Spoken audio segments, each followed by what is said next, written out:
It's been 519 days since Zion Williamson last played a game on an NBA court. Tonight, the Pels take on the Chicago Bulls in their first preseason game. Let's break down what we're hoping to see, what we're expecting in today's episode of Locked On Pelicans. Let's go!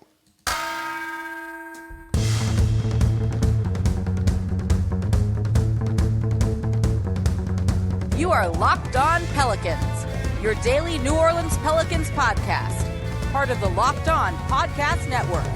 Your team every day. Welcome to another edition of Locked On Pelicans, the daily podcast covering your favorite team, the New Orleans Pelicans in NBA, part of the Locked On Podcast Network, your team every day, available wherever you get your podcasts and available on YouTube. I'm your host, Pelicans Insider, credential member of the media, Jake Madison, at NOLA Jake on Twitter. Here with y'all on this Tuesday. It's a game day. It feels good to say that again, as the Pelicans take on the Chicago Bulls in their first preseason game. We're going to break it all down. We're going to look at what we're expecting from this one. So, of course, thank you for making Locked On Pelicans your first listen today and every day. We're here Monday through Friday for y'all, breaking down everything you want to know about this Pelicans team, completely free, no paywall or anything like that. Subscribe wherever you get your podcast. Tell a friend about the show. Leave a 5-star review with a comment. So, first preseason game.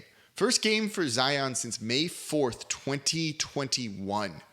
That is 519 days. I might be off on a day, but let's call it 519 days. That is a wild number to say out loud. 519 days.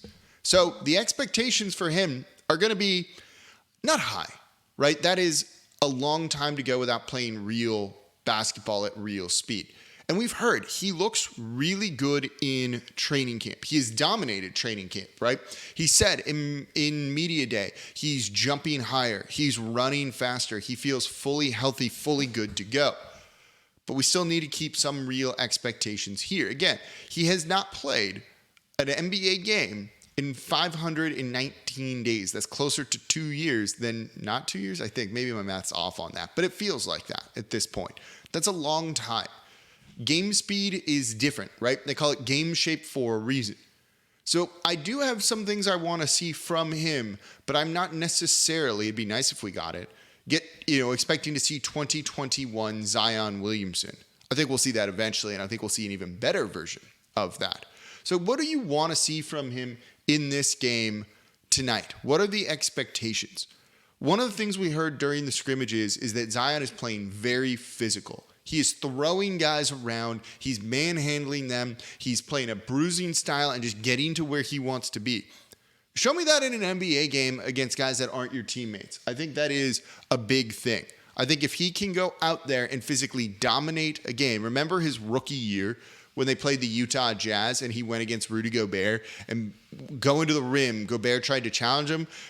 Zion bodied him up and sent him flying. No foul either. Show me some of that. Let's remind everybody, Pels fans, but also the rest of the league, how physically dominant this guy can be. Show that off. And I think we'd leave this, no matter what, feeling very happy. And Zion is only going to play about 20 minutes or so, but show off that physicality. Show off and just remind people who you are. This is the first opportunity that he's had in 519 days. It'll be tough to evaluate him fully within the flow of the offense, but by all accounts, it sounds like he's got good chemistry with pretty much every guy on the team. He hasn't played 5-on-5 with most of them. He has with BI. I've done multiple shows that he and BI can coexist. They do work well together, but show off some of that chemistry with CJ McCollum, I think, a little bit too. Does CJ kind of realize where he needs to be when Zion has the ball to get open three-point looks? Develop a little bit of a two-man game because there's going to be times when they're both out there on the court and Brandon Ingram isn't. And this is going to tie into what I want to see when we talk about what I talk about in the second segment. But let's see off a little two-man game, some chemistry there between Zion and CJ McCollum. If he can then show off beyond the physicality and bodying up guys, playing at that, show off the touch at the rim too. 70% his sophomore year when he was an all-star and gathering all NBA votes. Dominant, right? One of the best interior scorers, if not the best interior scorer in the league. Remind people of that. That comes into with the physical play too. In terms of Zion himself, I think we want to see him not look winded. as well. We saw him at Media Day. He looks incredible. He does not look like he did a year ago at Media Day. I've seen the pictures comparing. He looks fantastic. But again, game shape is a different animal, I think, at times. So show off that you are ready for a full NBA season, that you're not going to be winded running up and down the court. And frankly, it's okay if he is. It's okay if he is, because he hasn't done this in a while. But if he can go out and run and play like it's the middle of the season, not be a little bit tired, not having to be subbed out early or anything like that, I think that's going to go a long way towards probably raising expectations for the Pelicans this season, getting y'all excited too, I don't doubt it. But I think that's really what we're hoping for. He doesn't need to go out and score 30 points. It's okay if he misses some shots too. But go out and show physically that you are back, that you are here. And try on defense too. That would be cool. We're going to do a whole show, maybe this week, maybe next week, on the defense, because I think that could be one of the biggest issues for this Pelicans team. But if he can commit on the defensive side of the ball and at least be like average, maybe even slightly below average, this Pelicans team can be very, very special and win a whole lot of games. But I think we just want to see what we're hearing about in training camp. Maybe the teammates are taking it easy on him. I don't know. But the Chicago Bulls won't. So go out and dominate them, play hard against them, make them fear you out there on the court in a sense, and get Pelicans fans excited for what you're going to bring to the team this year. Any remaining bad will, of which there's got to be very, very little, right, can immediately kind of be watered under the bridge and get us more excited for the Pelican season if he goes out and just looks like what we have heard about, what we expect to see. That's the number one thing I want to see from Zion Williamson. I'm less worried about anything else. You turn the ball over 20 times, and I wouldn't really care as long as he looks in shape, he looks like he's dominating the game when he isn't, turning the ball over in this hypothetical situation that I just created. All right, what else are we looking for? We might not see Brandon Ingram in this, so does that change how we approach watching this game? And are we going to get any of the rotation hints either? That's coming up here next over the next two segments in today's episode of Locked On Pelicans. Before we get to that, though, today's episode of Locked On Pelicans brought to you by Built Bar. I love this, my favorite sponsor. If you haven't tried Built Bar Puffs yet, you are depriving yourself of one of life's greatest joys. And guess what? There's a new flavor. You ready for this one? Delicious, indulgent cookie dough. Covered in chocolate. That's right, Built has done it again. Let me introduce you to your new favorite, the Cookie Dough Chunk Puff. They have a light and chewy texture, real cookie dough chunks, and of course, like all Built bars, they're covered in 100% real chocolate. It's all the joys of eating cookie dough without the hassle of making it, plus it's healthy for you. The Cookie Dough Chunk Puffs are only 160 calories. They have a whopping 15 grams of protein in them. So you can go to Built.com right now to snag a box for you and the family. It's the perfect treat. You just need like a snack. You want to satisfy like a sugar craving, but not eat an actual candy bar or something bad for you? Eat the Built Bar instead. They're my go-to with all of this. So go to Built.com, use promo code LOCKED15 and get 15% off your next order. Again, sorry, it's promo code LOCKEDON15. Locked On 15. They changed it. Locked On 15 and get 15% off your order over at Built.com. And thank you for making Locked On Pelicans your first listen today and every day. Monday through Friday, completely free. Daily podcasts. Subscribe wherever you get your podcasts and on YouTube. Now, make sure you check out the Ultimate Pro Basketball Preview starting October 10th. A 6-episode extravaganza to get you ready for the NBA season. The local team experts and the NBA insiders, the Locked On Podcast Network and Odyssey, all combining into one Ultimate NBA Preview starting October 10th. Search for Ultimate Pro Basketball Preview 2022 on your Odyssey app, YouTube, wherever you get your podcasts. I just recorded this last night. It was fun. It's really good insight. We're grouped in. They grouped the Pelicans in the On the Rise teams. That's got to make you feel good, right? So make sure you give the Ultimate NBA Preview a listen. All right, we're talking about the Pelicans taking on the Chicago Bulls at 8:30 tonight, which, that's a late game for a preseason game. But it shows you excitement around a late tip for a preseason game. It shows you the excitement around this Pelicans team. This is a national TV game for Zion returning because he hasn't played in 519 days. That's awesome. Let's just be happy. So what else are we going to be watching for? What are the expectations in this game? This goes to something that Willie Green said after the open practice when we were talking to him. You know, with with Brandon Ingram, potentially out, he's listed as questionable. I can't really go through lineups I'm most excited to see because we're missing a key player on that sort of thing. Instead, you want to see cohesion and guys coming together, and winning their minutes. That's what Willie Green said. The goal of this preseason is win your minutes. Whatever lineup is out there, win your minutes. It's as simple as that. This team is going to have to deal with injuries at various points during the year. But you want guys to know their role. You want guys to step up when that happens so that it doesn't cause your season to tank. And so this preseason game, having guys play hard, develop some chemistry, cohesion, and win their minutes out there is going to be important. And the Pelicans have, I don't want to say they're unbelievably deep. There is some depth here. And they can run a number of different combinations and lineups out there. So even without Brandon Ingram, there's going to be times during the season when you have CJ and Zion Williamson on the court together and no Brandon Ingram. So use this opportunity to work on those lineups. CJ running the point. Use that as an opportunity to really see how he's doing. To build a little bit of chemistry, as we talked about in the last segment with Zion. But who's the other guard you put out there? Where does Trey Murphy fit in? Is that a lineup with Jonas Valanciunas or not Jonas Valanciunas? This is your opportunity to really figure that out. So I'd like to see them try and go with the lineup they think it'll be, without a guy like Brandon Ingram there who starts in place. I think you'll still see CJ McCollum, Zion Williamson, Jonas Valanciunas, Herb Jones. Who's the other guy? I'm not entirely sure. Is it Larry Nance? Is it Trey Murphy maybe there? Is it Najee Marshall? Is it another guard like Devontae Graham or Jose Alvarado? I'm not entirely sure. Go with what you think is going to be that lineup that's anchored around CJ McCollum and Zion Williamson and play that. And then if that is winning their minutes or you feel good enough with that, experiment a little bit. Get some other guys in there too to really see what you have. This is one of the very few times, I think, where you're going to be able to go out there without one of your best players, and it's okay. And you can learn a lot from it because you're going to have lineups all season long with Zion and CJ and no BI because you can keep two of those guys conceivably out there on the court at all given times. It's why they don't need a six man as much. It's why that's not, Jordan Clarkson isn't a guy that I'm clamoring for a variety of reasons.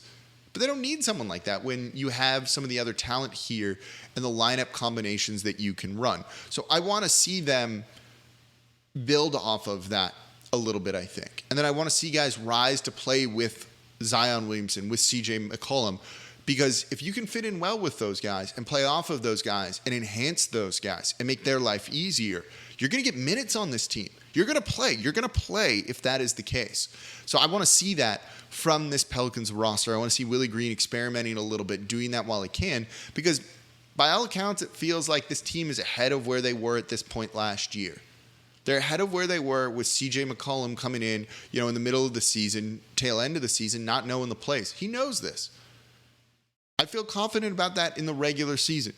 And CJ's banged up a little bit, but it sounds like maybe he's going to play. So we got to wait and see a little bit on here. But you have an opportunity to really take advantage and get even more ahead, but also experiment and kind of get some of your contingency plans in place. And I think that's going to be really important for this team. You will have to deal with injuries at a certain point, especially the Pelicans, right? That's like what happens to them. So you have an opportunity to go out and kind of prepare for that a little bit now too, to see who you can rely on to step up when an injury happens, let alone to one of your better players like Brandon Ingram. So coming up, rotation hints. We're going to see some of that. Where do guys like Devontae Graham fit in? Jackson Hayes, Jose Alvarado even? That's going to be coming up next here in today's episode of Locked On Pelicans. And thank you for making Locked On Pelicans your first listen today and every day. We're here Monday through Friday for y'all, breaking down everything you want to know about this team. No one else coming to you 5 days a week completely free like this. Now, for your second listen, check out Locked On Fantasy Basketball. Josh Lloyd hosts the #1 daily fantasy basketball show on the planet, probably on other planets too if they're playing fantasy basketball. Like if Martians are playing fantasy basketball, they're listening to Josh Lloyd. I promise you. It's free and available wherever you get your podcasts as part of the Locked On Podcast Network. All right, preseason game. First time we're seeing Zion Williamson in 519 days. I'm really excited. I know you're excited too. I've been saying that a lot this offseason because it's going to be a fun year for New Orleans. This is just going to be cool. He's going to go out and he's going to look good, hopefully, as we talked about in the first segment. And then we are going to be talking championship for this team. That's what some of y'all are going to be tweeting the second he looks really good. I wonder if like the odds for New Orleans are going to change at all when people really see him out there on the court doing his Zion Williamson things. That'd be a lot of fun. But what else are we looking for in this one? You know, one of the things I think is hints to the rotation. There's some open questions. We talked about it in yesterday's show, how Larry Nance Jr. really sets the stage for a guy like Jackson Hayes to be a bit of an odd man out. Where does he fit in? When does he come into the game? How many other players have been subbed in before? And what lineups is he being used in? Is Zion one of the first subs out? Do you put Jackson Hayes in? Do you put Larry Nance Jr. in instead? Because this is going to influence the Pelicans at the trade deadline, I think. They're going to look at this and be like, okay, we don't need a guy like Jackson Hayes, or we do need a guy like Jackson Hayes.